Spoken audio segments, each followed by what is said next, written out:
राधे राधे, श्री ईश्वर नमस्तुभ्यम। जैसे कि देखो, हम कार्तिक का महात्म पढ़ रहे हैं, तो अभी 12 बजे नहीं है, तो दिवाली की वजह से आज थोड़ा सा टाइम लग गया।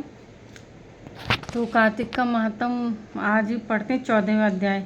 नंदीश्वर गणेश्वर कार्तिक का जलंधर से युद्ध। नारद जी बोले, ही महाराज जी, ये दैत्य नंदीश्वर गणेश जी और स्वामी कार्तिक इत्यादि को देखकर द्वंद्व युद्ध के लिए दौड़े। काल नेमी नंदी से, शुंभ गणेश से और निशुंभ स्वामी कार्तिक के पास कवच धारण करके युद्ध के लिए शीघ्र गए। निशुंभ ने स्वामी कार्तिक की मोर के हृदय में पांच बाण मारे। वह मूर्छित होकर भूमि पर गिर गया। क्रोधित हुए कार्तिक शक्ति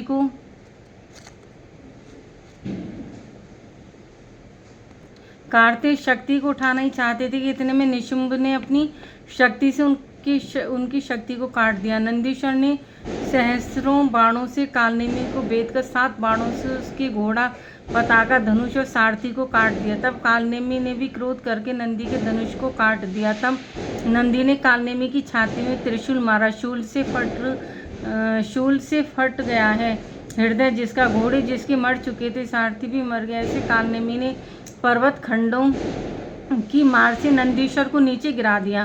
पश्चात शुंभ अपने रथ पर, गणेश जी अपने मूषक पर बैठकर दोनों आपस में बाणों की वर्षा करते हुए लड़ने लगे। तब गणेश जी ने एक बाण शुंभ के हृदय में मारा और 3 बाण उसके सारथी के हृदय में मारकर उसे पृथ्वी पर गिरा दिया। फिर शुंभ भी कुपित होकर मूषक और गणेश जी के 3 बाण मारकर मेघ की तरह गरजने लगा। बाणों से घायल मूषक जब नहीं चल सका, तब गणेश जी पैदल ही युद्ध करने लगे। फिर गणेश जी ने फरसा मारकर शुंभ को पृथ्वी में गिरा दिया और फिर मूषक पर बैठ गए। पश्चात कालनेमी और निशुंभ दोनों मिलकर बाणों से गणेश जी को मारने लगे। उस समय ऐसा लगता था मानो कोई मनुष्य अंकुश से हाथी को मार रहा हो। तब महाबली वीरभद्र गणेश जी को पीड़ित देख करोड़ों भूतों तथा कुष्मांड, भैरव, बैताल, योगनीगण और पिशाच आदि के सहित दौड़कर आए।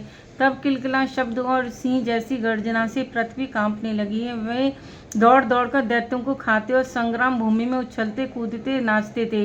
नंदीश्वर और स्वामी कार्तिक स्वस्थ होकर सावधानी से संग्राम में अपने बाणों से दैत्यों को मारने लगे। छिन्न भिन्न मरी हुई तथा शिवजी के गणों से खोई दैत्यों की सेना व्याकुल और उदास हो गई। तब वीर जलंधर अपनी सेना को मरती हुई व छिन्न भिन्न देख बड़ी लज्जा वाले रथ में बैठकर समर भूमि में शिव गणों के सम्मुख आया। दोनों तरफ से हाथी, रथ, घोड़ा, शंख, भेरी आदि के शब्द सिंहनाद की भांति होने लगे। जलंधर के बाणों से पृथ्वी इस तरह ढक गई जैसे आकाश कोहरे से ढक जाता है।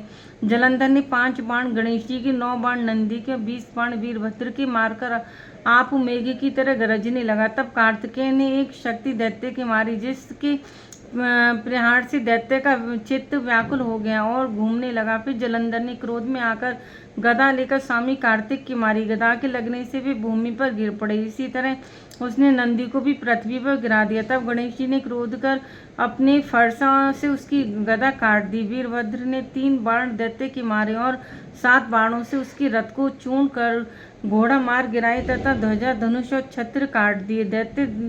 फिर दैत्यराज ने अपनी भयंकर शक्ति गणेश जी के ऊपर चलाई, उनको भूमि पर गिरा दिया। तत्पश्चात वह दूसरे रथ में बैठकर वीरभद्र के पास आया। सूर्य के समान तेज वाले वे दोनों महावीर आपस में लड़ने लगे। वीरभद्र ने अपने बाणों से उसके रथ के घोड़े मारकर गिरा दिए और धनुष काट दिया। तब यह देख जलंधर परिघ लेकर मारने को दौड़ा। नारद जी बोले, उस दैत्य ने वह परिघ वीरभद्र के मस्तक में दे मारा, जिससे वीरभद्र मस्तक के फूटने से लोहू गिरता हुआ पृथ्वी पर गिर पड़ा। बोलो देवी माता की जय। राधे कृष्ण की जय। राधे राधे।